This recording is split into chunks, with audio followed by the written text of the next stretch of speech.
বন্ধুরা, আজ চলে এসেছি জাদুকরি এক ফুচকার রাজ্যে। চারিদিকে দেখো কত ফুচকা। এই অসাধারণ জায়গাটি সত্যিই যেন কল্পনা। ফুচকাগুলো অনেক মুচমুচে, ফুচকাগুলো তেঁতুল জলে ডুবিয়ে খেতে অনেক স্বাদ। আপনিও কি এমন সুস্বাদু ফুচকা খেতে ভালোবাসেন? দেখো, ফুচকার রাজ্যের মধ্য দিয়ে বয়ে গেছে তেঁতুলের টক জলের মায়াবী ঝর্ণা।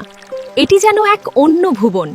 আস্তে আস্তে চলে আসলাম ফুচকার রাজপ্রাসাদের সদর দরজার সামনে। এখানে প্রতিটি কোনায় কোনায় যেন স্বাদের জাদুকরি এক জগৎ লুকিয়ে আছে, যা আমাদের দেখো কি দারুণ, পুরো রাজপ্রাসাদটাই ফুচকা দিয়ে তৈরি করেছে।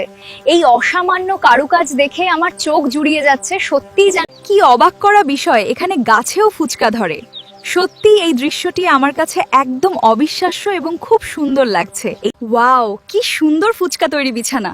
এটা দেখে তো আমার চোখ জুড়িয়ে যাচ্ছে। সত্যি এত সুন্দর বিছানা আমি আগে কখনো দেখিনি।